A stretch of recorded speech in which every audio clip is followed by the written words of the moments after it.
Hindi lang nawala, may malalim na sekreto na itinatago. Mitoy Yunting, The Voice PH first champion, mysteriously vanished. Hindi ito simpleng pagkawala, kundi isang malalim na lihim na pilit itinatago. At ngayon, may bagong natuklasan na muling nagpaalab ng tanong. Si Mitoy Yunting, ang naging unang Grand Champion ng The Voice Philippines, ay minsang hinangaan ng buong bansa dahil sa kanyang makapangyarihang boses at kwelang personalidad. Isang huwarang kwento ng tagumpay, mula sa pagiging bar singer hanggang sa pagsikat sa primetime TV.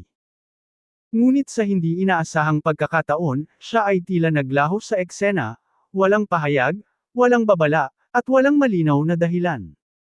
Sa mga tagahanga at kasamahan sa industriya, ang biglaang pagkawala ng isang sikat na personalidad tulad ni Mitoy ay naging palaisipan. Marami ang nagtangkang manghingi ng update, ngunit tahimik ang kanyang mga social media accounts at walang opisyal na pahayag mula sa kanyang team. Ang katahimikan na lalong naging kahina-hinala. Ilang buwan ang lumipas, at kahit ang media ay wala pa ring konkretong impormasyon.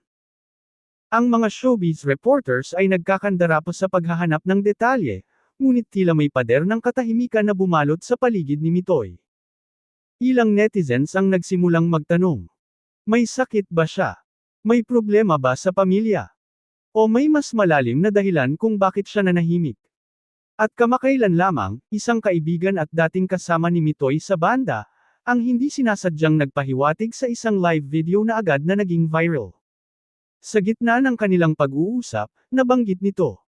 Kung alam nyo lang ang tunay na dahilan kung bakit nawala si Tol Mitoy, di nyo iisiping simpleng pagkawala lang yun.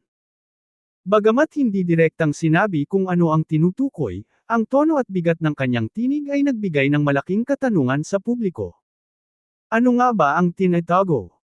Ilan sa mga spekulasyon ay nagsasabing si Mitoy ay dumaranas umano ng matinding emotional breakdown, na nagugat sa pinagsama-samang pressure ng career, kalusugan ng pamilya, at mga isyong pinansyal.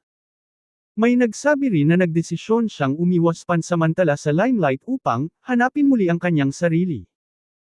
Gayunman, may ilang mas matitinding hinala, tulad ng puwersahang pananahimik dahil sa posibleng pagkakasangkot sa sensitibong issue, o contractual na obligasyong pumipigil sa kanyang pagsasalita. Hanggang ngayon, walang alinmang hula ang may malinaw na ebidensya.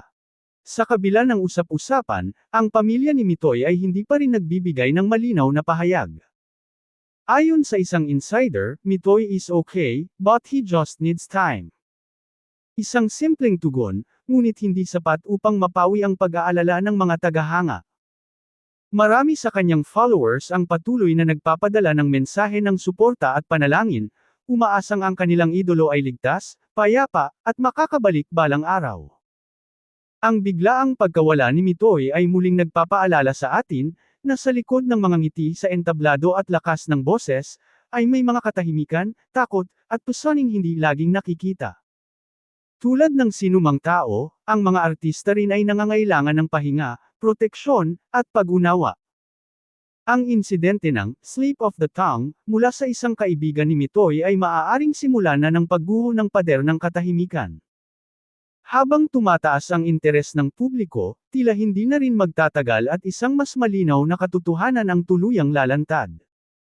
Hangga't hindi pa lumalabas ang buong katotohanan, mahalagang manatili tayong mahinahon at mapagkalinga.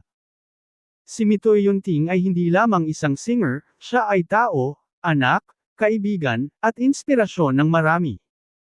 At habang naghihintay ang bansa ng mga sagot, sana'y manatili tayong tapat sa dasal na kung nasaan man siya, siya ay ligtas, buo, at patuloy na lumalaban.